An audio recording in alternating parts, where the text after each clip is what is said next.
During the Nazi regime, the lives of German civilians were completely redesigned. Nothing was left out. Work, leisure, family, beliefs, sexuality, and even everyday language were absorbed into the state apparatus. Citizens ceased to be individuals and became cogs in the machine. This transformation wasn't imposed suddenly.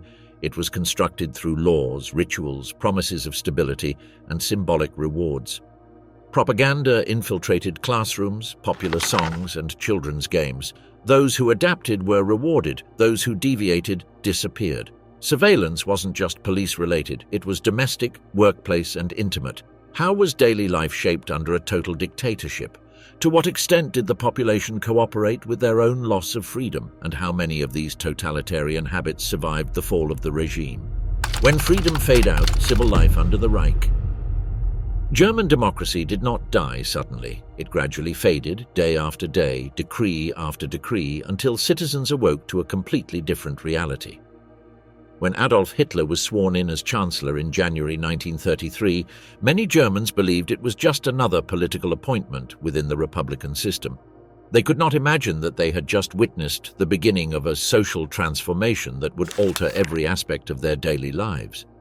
Germans had lived for 14 years under the Weimar Republic, a democratic experiment born amid the ruins of military defeat and national humiliation. But that democracy had been marked by constant crises: the French occupation of the Ruhr, hyperinflation that destroyed middle-class savings, street clashes between left-wing and right-wing extremists, and finally the global economic collapse that left 6 million Germans jobless. In this context of collective despair, the Nazi rhetoric found fertile ground.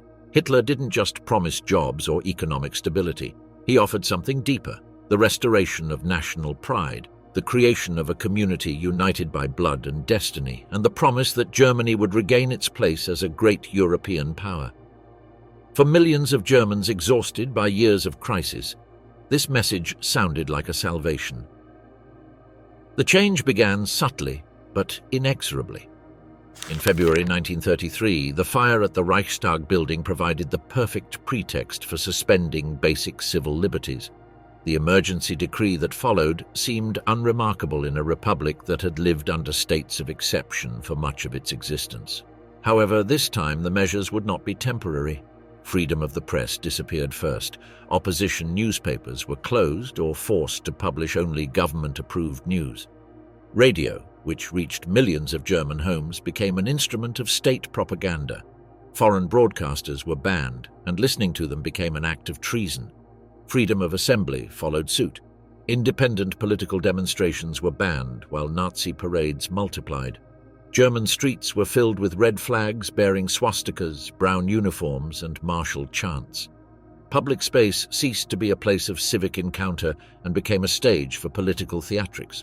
The social life so rich in German tradition was systematically dismantled. Sports clubs, cultural associations, hiking groups, and even choral societies were dissolved or incorporated into Nazi organizations. There was no room for spontaneous socialization. Everything had to be channeled through the party. Workers lost the right to strike, collective bargaining, and the right to change jobs without government authorization. In return, they were promised job security, better working conditions, and access to subsidized leisure programs. For many, especially those who had suffered years of unemployment, this trade-off seemed acceptable. The economic transformation was presented as a miracle. Official unemployment figures began to drop dramatically. Grand public works projects began, the construction of highways connecting the entire country, monumental stadiums, and imposing government buildings. Thousands of men returned to work, and families regained a stable income. However, this economic recovery came at a hidden price. Much of the funding came from the confiscation of Jewish property and massive state debt. Furthermore, much of the production was directed toward military rearmament, although this was kept secret. Germany prepared for war while its citizens celebrated the return of prosperity. The concept of Volksgemeinschaft, or national community, became the organizing principle of the new society. This idea promised to overcome the class divisions that had torn Germany apart during the Republic. There would no longer be bourgeois or proletarians, but only Germans united by their Aryan blood and their loyalty to the Führer. But this community was built on the systematic exclusion of all those considered foreign to the nation. Jews were the first to experience this marginalization. They lost their jobs in the civil service, were excluded from universities, and saw their businesses boycotted. But they were not alone. Communists, social democrats, Jehovah's Witnesses, homosexuals, and people with disabilities were also expelled from the national community. Daily life became filled with Nazi rituals. The traditional salute was replaced by the outstretched Heil Hitler. Portraits of the Führer appeared in offices, schools, and businesses. Calendar dates were redefined. Hitler's birthday became a national holiday, while traditional celebrations were reinterpreted through a National Socialist lens. By the late 1930s, the transformation was complete.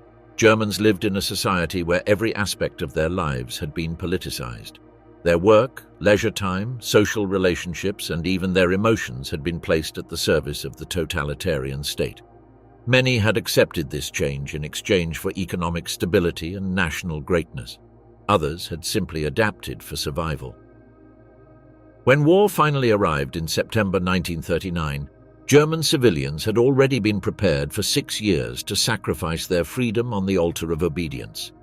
The dictatorship had not had to impose itself by force.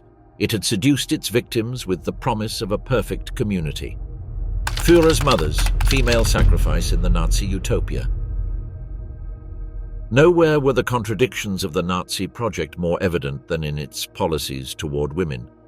The regime that proclaimed to create a modern and powerful society simultaneously attempted to relegate half of its population to roles that seemed plucked from the previous century.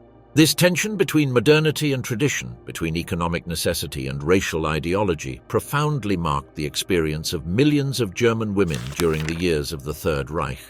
The Nazi vision of the ideal woman was perfectly summarized in a simple formula: Kinder, Küche, Kirche, children, kitchen, church. These 3 words encapsulate everything the regime expected of the feminine universe. Women were to be, above all, mothers, responsible for the home and guardians of traditional moral values. Any ambition that transcended these limits was viewed as a dangerous deviation.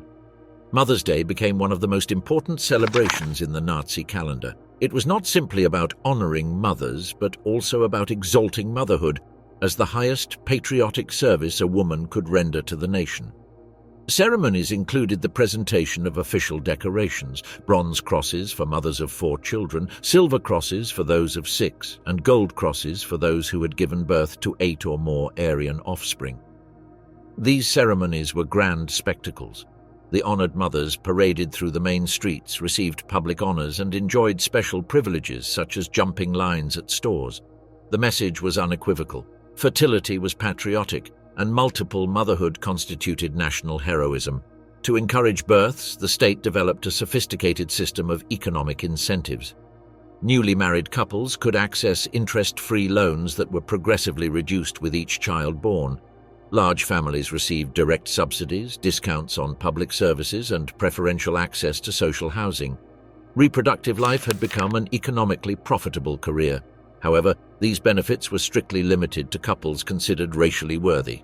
Jewish, Slavic, and disabled women not only received no assistance, but were progressively excluded from the very possibility of reproducing.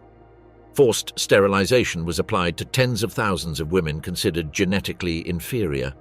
The exclusion of women from the public sphere began immediately after Hitler came to power. Universities implemented strict quotas, limiting female enrollment to 10% of the total.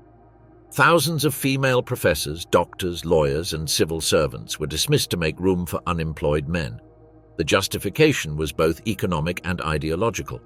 Working women were stealing jobs from men and abandoning their fundamental biological mission. A year of compulsory domestic service was established for all young women wishing to pursue higher education.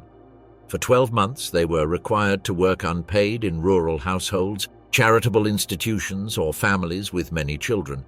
This program not only provided free labor but also supposedly taught young German women their true place in society.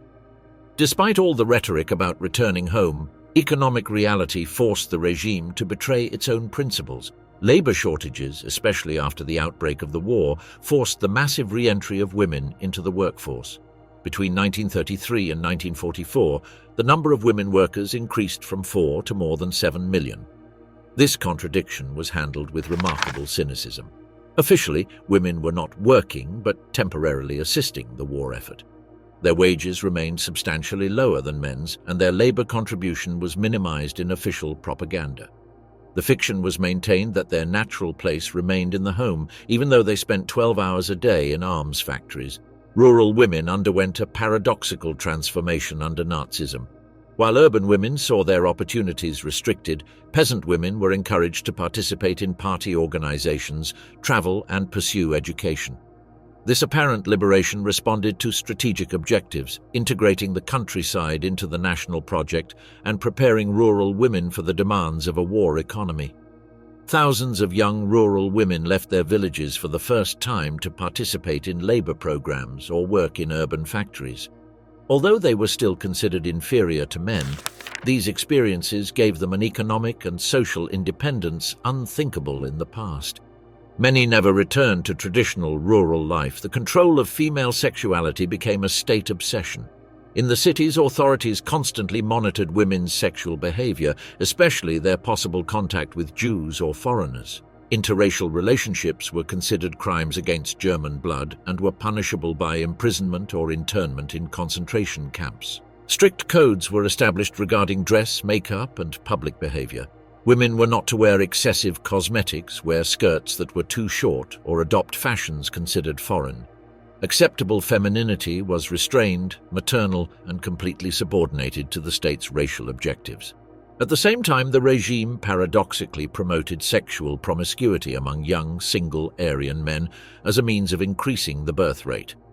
Programs were created where young women were sent to special farms to have children with selected members of the SS, without the need for formal marriage. These children would be raised by the state as the future racial elite. The female experience under Nazism exemplifies totalitarianism's ability to transform contradictions into tools of control. By promising protection while imposing subordination, by exalting motherhood while exploiting women's labor, the regime managed to convince millions of women to collaborate in their own oppression, convinced they were serving a higher purpose. Stolen childhoods: how Hitler rewrote German childhood. In the social laboratory of the Third Reich, no experiment was more ambitious than the transformation of German childhood. Children represented the future of the Aryan race, the generation that would inherit the 1,000-year Reich that Hitler promised to build. Therefore, from the moment they could walk and talk, they were subjected to a systematic process of indoctrination that sought to erase any trace of independent thought and replace it with absolute obedience to the Führer and the state. The educational revolution began in the classroom. The old German school system, with its emphasis on critical thinking and humanistic education, was completely dismantled. In its place was a curriculum designed to produce soldiers, not citizens. Every subject was reinterpreted through the prism of Nazi racial ideology. Biology became the primary vehicle for teaching Aryan superiority. Children learned to measure skulls, classify racial types, and identify degenerate physical characteristics. They were shown photographs of Jews, Slavs, and Africans as examples of inferior races, while Aryan models were presented as the ideal of human perfection. These lessons were not abstract. They prepared children for a world where racial discrimination would be the norm. Mathematics incorporated problems that normalized state violence. Exercises included calculations about the cost of maintaining mentally ill people versus the savings from eliminating them, or the amount of housing that could be built with the money spent on caring for the disabled. These problems not only taught arithmetic, but also trained children to think in terms of the racial and economic utility of human life. History was completely rewritten to create an epic narrative of the German people. Defeats were transformed into betrayals, enemies into outright villains, and Hitler into the savior destined to restore national greatness. Children memorized dates, battles, and heroes, but always within a framework that justified territorial expansion and racial domination. Even physical education took on military dimensions. Classes included marching, endurance drills, and basic training with simulated weapons. Children learned physical discipline, obedience to orders, and resistance to pain. Toughness was valued more than skill, conformity more than creativity. The Hitler Youth for boys and the League of German Girls for girls became compulsory organizations that replaced all other forms of childhood socialization. These institutions completely absorbed children's free time, transforming every moment of leisure into an opportunity for indoctrination. In the Hitler Youth, children lived a childlike version of military life. They woke up at dawn, participated in grueling physical exercises, memorized the Führer's speeches, and practiced paramilitary maneuvers. Summer camps lasted for weeks, during which the children were separated from their families and subjected to intensive indoctrination. The hierarchical structure of these organizations taught children to obey orders without question and to exercise authority over others when necessary. The youthful leaders, barely older than their subordinates, learned to value discipline, toughness, and the ability to impose control over others in the name of higher goals. The League of German Girls operated on similar principles, but geared toward preparing for motherhood. The girls learned childcare, home economics, and the fundamentals of racial hygiene. They were instructed on the importance of sexual purity, the danger of interracial relationships, and their duty to produce as many Aryan children as possible. Activities included camps where the young women lived in Spartan conditions, participated in resistance marches, and received constant ideological indoctrination. They were instructed on the importance of racial purity, the dangers of mixing with Jews or foreigners, and their duty to become prolific mothers of the Aryan race. Both organizations used ritual ceremonies to reinforce loyalty. Oaths of allegiance were sworn under torches, with Nazi flags waving and choirs singing martial hymns. These events created an almost religious atmosphere that deeply engraved the importance of obedience to the Führer in children's memories. For those children deemed especially promising, the regime created elite educational institutions. The Napoles were militarized boarding schools where future Reich leaders received intensive training in Nazi ideology, military training, and Spartan discipline. Life in these schools was deliberately harsh. Scarce food, corporal punishment, constant competition, and the elimination of the weak. The even more selective Adolf Hitler schools prepared the party's future political leaders. Here, not only obedience was taught, but also the skills necessary to wield totalitarian power, psychological manipulation, mass control, and the ruthless elimination of enemies. The Frankfurt Higher School represented the pinnacle of this educational system. Although it operated briefly due to the war, it was designed to train the absolute elite of the future Reich. Its students would be the architects of European racial domination and the guardians of Aryan purity. One of the most disturbing aspects of child indoctrination was the systematic promotion of denunciation. Children were instructed to report on the activities of their parents, teachers, and neighbors. They were taught that loyalty to the Führer was superior to any family or social ties. Hundreds of teachers were arrested after being denounced by their own students. Parents who privately criticized the regime discovered that their children had reported them to the authorities. This destruction of family trust was deliberate. The state sought to replace all traditional ties with absolute loyalty to the party. Children who excelled as informants were publicly rewarded, creating perverse incentives that turned treason into a virtue. They learned that denouncing others was a patriotic act, a way to serve the nation and protect racial purity. Jewish children experienced progressive and devastating exclusion. Initially segregated in separate schools, they were soon completely expelled from the educational system. They could not participate in sports activities, join youth groups, or even play in public parks with other children.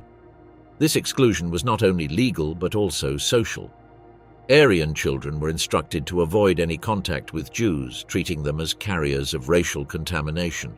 Friendship with a Jewish child became grounds for punishment and public humiliation.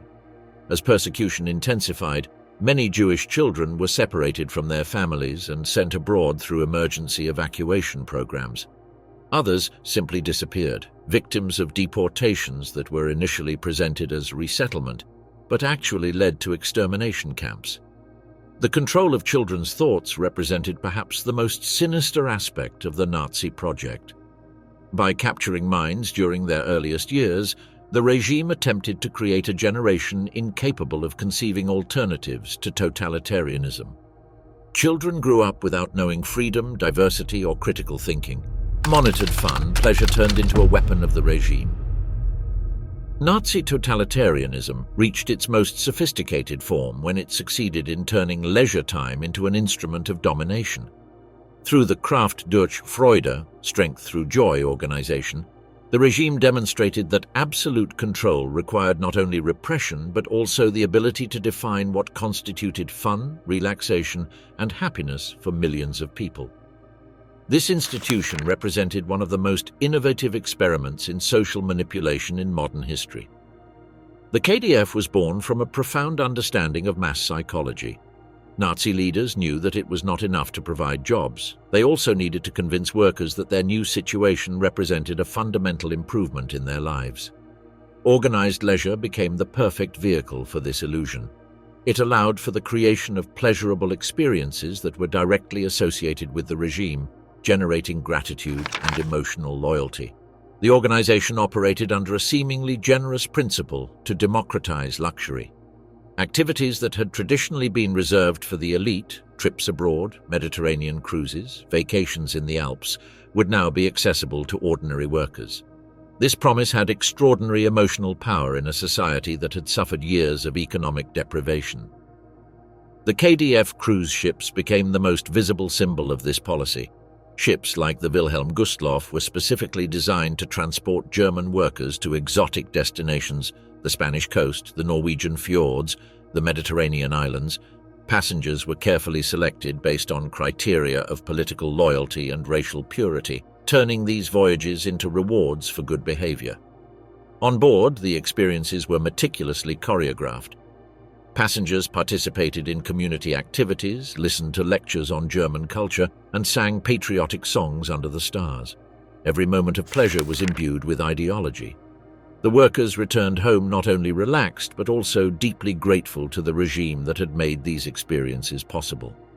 Domestic tourism operated on similar principles. Mass excursions were organized to German landscapes considered particularly Aryan: the forests of the Black Forest, the medieval castles of the Rhine, the Bavarian lakes. These trips were not politically neutral. They reinforced the mystical connection between the German people and their land, fueling nationalist and racial sentiments. The KDF's most ambitious and deceptive project was the promise of the Volkswagen, the people's car. This program promised that any German worker could own their own vehicle through a programmed savings system. Workers deposited 5 marks a week into a special account and received stamps that they affixed to official accounts. Once the account was completed, they would receive their new car. The advertising campaign was extraordinarily effective. A gigantic factory was built in Fallersleben, prototype displays were organized at industrial fairs, and Hitler himself participated in ceremonies laying the foundation stone of the facility. Millions of workers began saving religiously, convinced that they would soon be part of a modern, motorized society. However, not a single worker ever received their Volkswagen. When the war began, the factory was converted to produce military vehicles, and all savings were confiscated by the state. What had been presented as a symbol of workers' prosperity was revealed to be a massive scam disguised as social progress. The Beauty of Work program represented another facet of this strategy of control through apparent well-being.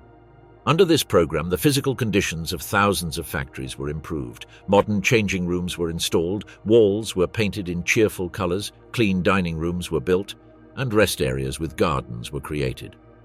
These improvements were not motivated by genuine concern for workers' well-being, but by a deliberate strategy of substitution. Instead of increasing wages or reducing working hours, the regime offered cosmetic improvements that created the illusion of social progress. Workers should have been grateful for working in a more pleasant environment, even if their fundamental working conditions had worsened. Many of these improvements were financed by the workers themselves, who were required to contribute volunteer labor after their normal workdays. Beautification brigades were created to paint, garden, and build during their free time without additional compensation. The system allowed workers to pay for their own golden chains. The construction of German autobahns served as another element of this strategy of seduction through visible progress. These roads not only served military and economic purposes, but also fulfilled a crucial psychological function. They demonstrated that the regime was capable of physically transforming the German landscape. Photographs of Hitler inaugurating new sections of construction, surrounded by proud workers with their shovels, appeared constantly in newspapers and newsreels. These images communicated a powerful message. Under Nazi leadership, Germany was becoming a modern, orderly, and prosperous nation. The KDF also organized an extensive network of cultural and sports activities. Workers' choirs, amateur theater groups, athletic competitions, and folk festivals were created. All of these activities were free or very inexpensive, making them accessible to families with limited resources. However, participation in these events was not truly voluntary. Workers who did not participate in KDF activities were viewed with suspicion as potential malcontents or antisocial elements. Social pressure to demonstrate enthusiasm for the regime's programs was constant. Furthermore, all these activities served social surveillance purposes. KDF officials observed the participants' attitudes, identified those who seemed less enthusiastic, and reported suspicious behavior to the authorities. Pleasure became a trap for social control. The fundamental paradox of KDF lay in its ability to generate genuinely pleasurable experiences while serving politically manipulative purposes. Workers who participated in cruises or excursions genuinely enjoyed these activities, experienced a tangible improvement in their quality of life, and developed emotional gratitude toward the system that made them possible. This gratitude was precisely the goal: to create emotional bonds that transcended rational calculation. When war came, many workers were willing to sacrifice themselves for a system that had seemingly tangibly improved their lives, without understanding that the ultimate cost of these benefits would be immeasurably greater than the temporary advantages they had received. Swing against the Reich, the youth who refused to obey. In the basements of Hamburg, amidst the cigarette smoke and the forbidden sound of jazz, an unexpected form of resistance against Nazi totalitarianism was born. It wasn't an organized political conspiracy or an armed revolutionary movement, but something more subtle and perhaps more dangerous to a regime obsessed with total control: young people who simply refused to be what the state expected of them. The swing youth represented a fissure in the Nazi project of creating a uniformly obedient youth. Jazz arrived in Germany like a silent cultural invasion. Through smuggled records, radio broadcasts captured from abroad, and musicians who had traveled to the United States, this music found its way into the nightclubs of major German cities. For Nazi ideology, jazz represented everything that needed to be eliminated. It was black music, associated with Jewish musicians, and celebrated individual improvisation over collective discipline. The first youth swing groups formed spontaneously in Hamburg, a traditionally cosmopolitan port city less affected by Nazi orthodoxy than other German regions. These young people, generally children of wealthy families, merchants, bankers, and independent professionals, had access to resources and connections that allowed them to obtain band records and frequent places relatively free from police surveillance. What began as musical taste gradually transformed into a complete cultural identity. Swing kids developed their own aesthetic code that consciously challenged Nazi norms. While the Hitler Youth promoted military uniforms, short hair, and martial postures, swingers adopted baggy American-style suits, long hair studded with glitter, and a bodily languor that contradicted the ideal of Aryan virility. The girls of the movement were even more provocative. They wore excessive makeup in an era when natural beauty was promoted, painted their nails in bright colors, wore skirts considered scandalously short, and adopted hairstyles inspired by Hollywood stars. Their way of dressing was a silent but unequivocal political statement. The movement's language also constituted a form of cultural resistance. Swing youth mixed German with English expressions, created their own slang, and developed forms of communication that deliberately excluded those outside their circle. Where others shouted "Heil Hitler," they whispered "Swing Heil" with barely concealed irony. Swing parties became almost utopian spaces of freedom within the repressive context of the Third Reich. In private apartments, club basements, and occasionally intolerant commercial premises, these young people created environments where Nazi rules simply didn't exist. They danced to forbidden music, consumed alcohol, flirted freely, and expressed critical opinions about the regime. Sexuality was another front of cultural battle. While Nazism promoted strict sexual morality, premarital purity, Aryan marriages, sex only for reproductive purposes, the swing movement celebrated a free and hedonistic sexuality. Dances included intimate physical contact, premarital relations were common, and some members had contact with young Jewish men, explicitly violating racial laws. This sexual freedom wasn't just adolescent rebellion, but an implicit critique of the Nazi project of total control over individual bodies and desires. By claiming the right to personal pleasure, the swing kids asserted a form of individuality that the regime considered subversive. The Nazi authorities initially underestimated the threat posed by the swing movement. They viewed it as a passing fad among privileged youth who would eventually mature and integrate into the mainstream. However, as the movement grew and spread to other cities, it began to be perceived as a more serious problem. The turning point came when intelligence reports revealed that some members of the movement maintained ties with young Jews or expressed sympathy for Western powers. In the context of the Nuremberg racial laws and growing international tensions, these connections were interpreted as racial and political betrayal. The Gestapo began infiltrating swing clubs, documenting their activities and identifying their leaders. Police reports described these gatherings as jazz orgies, where moral degeneration was promoted and German youth corrupted. Music, dancing, and sexual freedom were presented as symptoms of a conspiracy to weaken the nation's moral fiber. The repression gradually intensified. Initially, the authorities limited themselves to closing clubs, confiscating records, and breaking up parties. But as the war approached, the measures became more severe. The movement's leaders were arrested, some were sent to re-education camps, and others were forced to enlist prematurely in the army. One of the most well-documented cases is that of the Hamburg Swing Club, whose members were the subject of an exhaustive investigation by the Gestapo in 1940. Police files reveal the level of paranoia these young people generated in the authorities. Their musical tastes were documented, their personal letters were analyzed, their meetings were photographed, and their families were interrogated. The movement's final condemnation came in 1941, when Heinrich Himmler ordered drastic measures against what he called the swing epidemic. Hundreds of young people were arrested in coordinated roundups. Some were sent to youth concentration camps, others were assigned to dangerous military units on the Eastern Front, and the more fortunate were simply forced to sign statements of repentance. The contrast between the swing kids and the Hitler Youth could not have been more striking.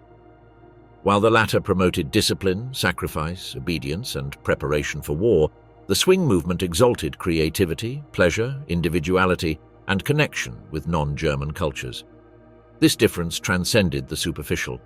It represented two completely opposing visions of what youth should be, one as an instrument of the state to perpetuate power, the other as a space for personal exploration and creative freedom.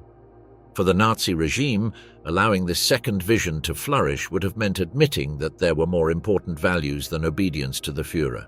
The swing movement never developed an explicit political program or attempted to overthrow the Nazi government.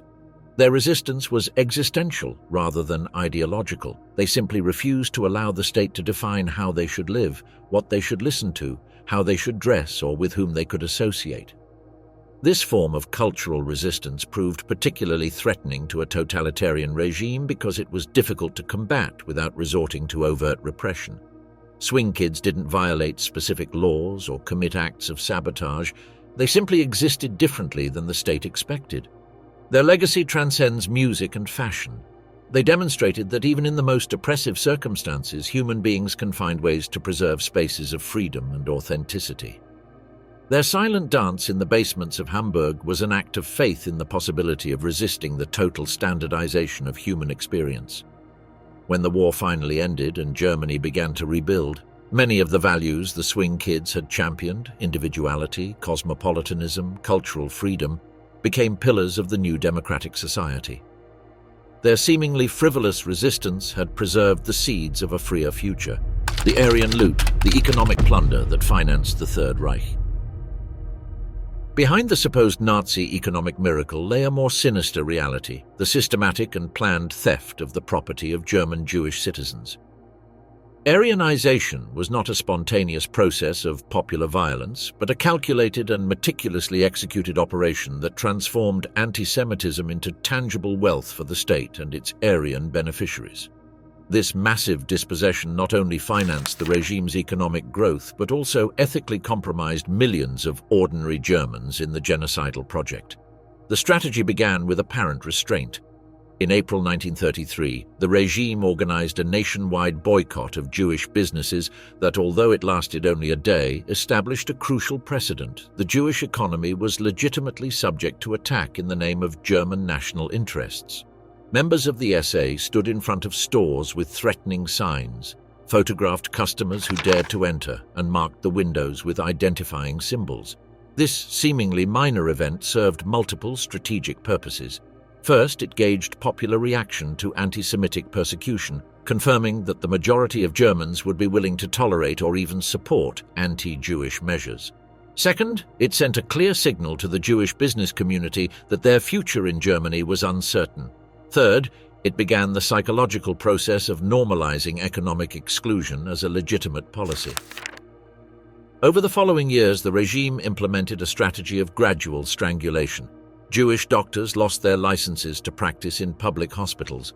Lawyers were expelled from professional associations. Jewish civil servants were dismissed from the civil service. Journalists were excluded from newsrooms. Each measure was presented as a necessary reform to protect German interests.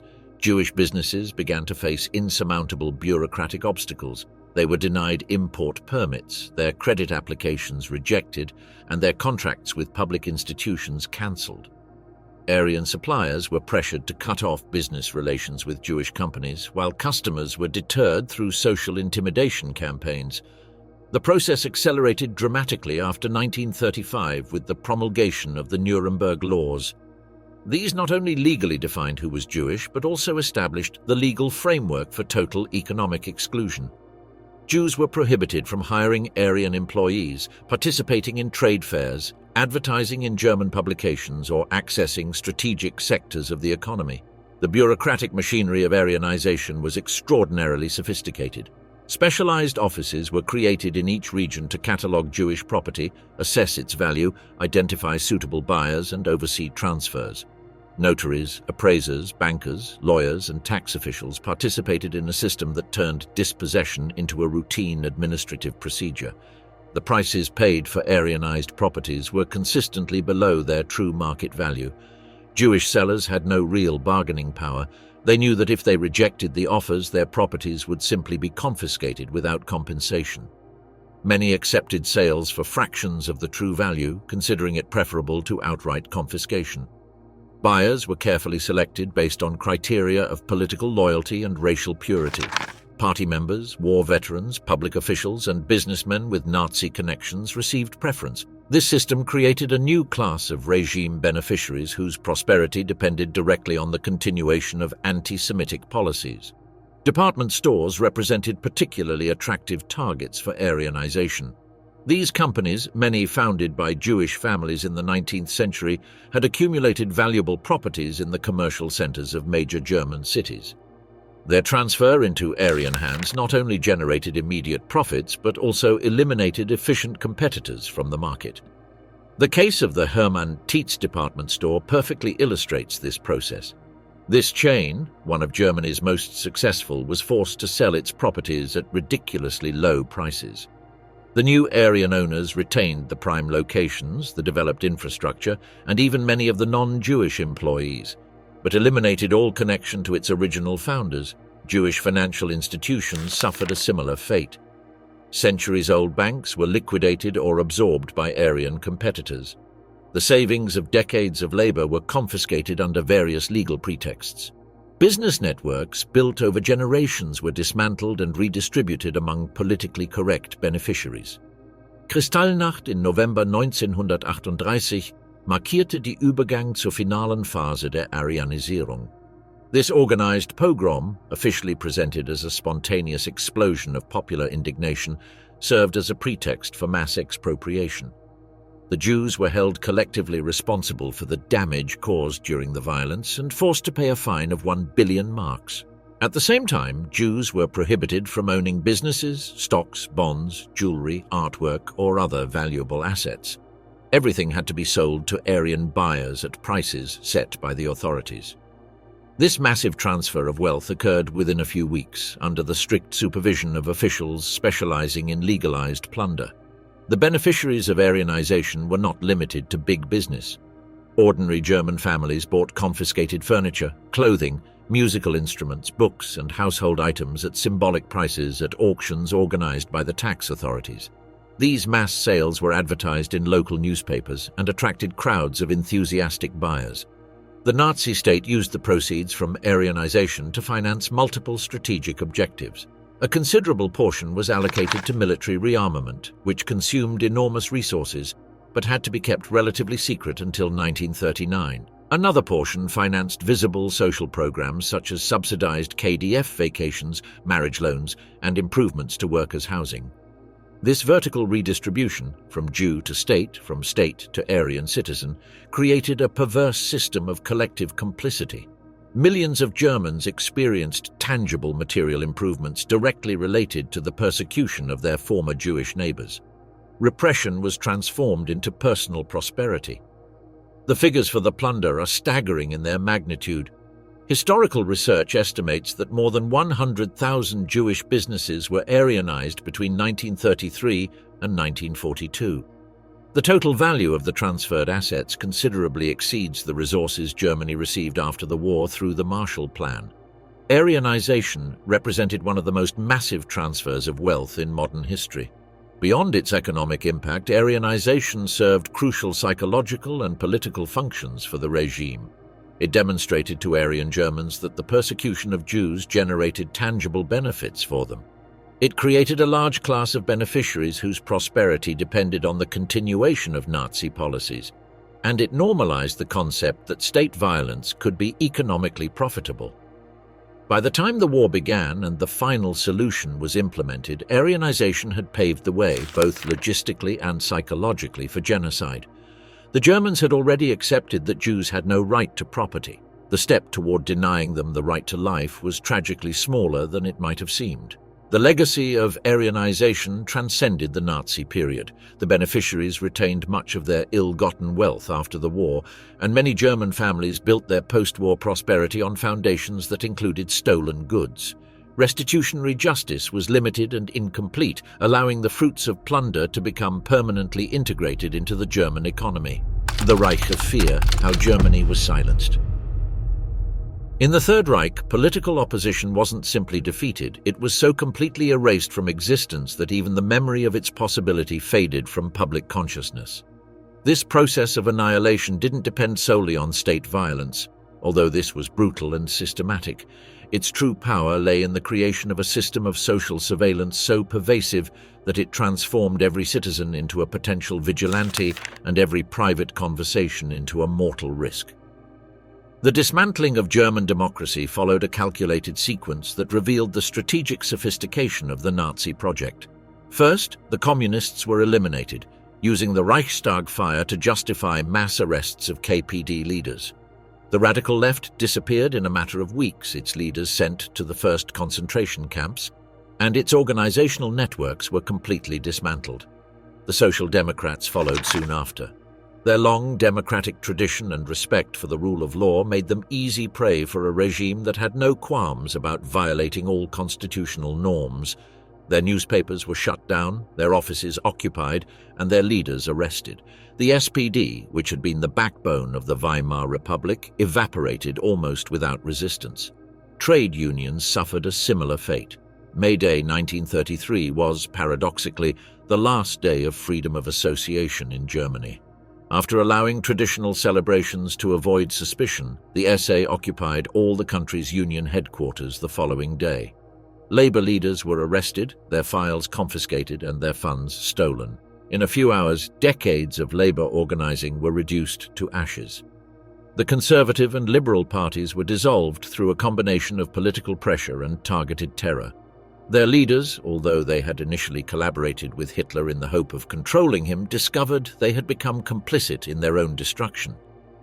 By July 1933, the NSDAP was the only legal party in Germany, but the elimination of formal political structures was only the first step. The true repressive genius of Nazism lay in creating a surveillance system that penetrated even the most intimate corners of private life. The Gestapo, although numerically limited, managed to control a population of 65 million people through a network of informants that included neighbors, co-workers, friends, and even family members. This network wasn't a formal structure with clear hierarchies and explicit orders. It was something more subtle and dangerous, a system where every individual knew they could be observed at any moment by someone willing to denounce them. Paranoia became the normal state of mind for the German population. Complaints constantly flowed into the Gestapo offices. A joke about Hitler told in a bar, a critical comment about the war muttered in a ration line, a look of dismay during a Nazi parade. Any indiscretion could become a formal accusation. The secret police files reveal the apparent triviality of many of these complaints and the disproportionate severity of the punishments that followed. Workplaces became silent battlefields where survival depended on the ability to suppress any critical thought. Workers learned to speak only on safe topics, to avoid any comments that could be misinterpreted, and to demonstrate constant enthusiasm for the regime's policies. Silence became a form of resistance, but also a form of complicity. Factories implemented systems where foremen reported suspicious behavior, where workers were evaluated not only on their productivity, but also on their political loyalty, where an unjustified absence or critical comment could result in immediate dismissal and blacklisting that prevented them from finding employment elsewhere. Workers lost the right to strike, collective bargaining, and change jobs without government authorization. Under the National Labor Organization Act of 1934, industry reverted to a feudal system, with employees reduced to the status of serfs. If an employer did not want an employee to leave, they could refuse to provide the paperwork required to start a new job. The education system became another front for social surveillance. Teachers were instructed to observe their students' attitudes and the opinions expressed by their families. Children, indoctrinated into Nazi youth organizations, were turned into potential informants against their own parents. Domestic conversations became dangerous when children could report criticisms of the regime overheard at home. Hundreds of parents were arrested after being denounced by their own children. The state had managed to penetrate the last refuge of privacy, the family home. The basic trust that holds civil society together was deliberately destroyed and replaced by loyalty to the Führer as the only secure bond. The success of this repression cannot be measured solely by the absence of organized resistance, but by the psychological transformation of the German population.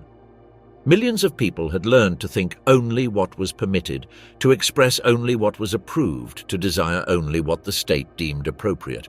The dictatorship had penetrated not only institutions but also minds.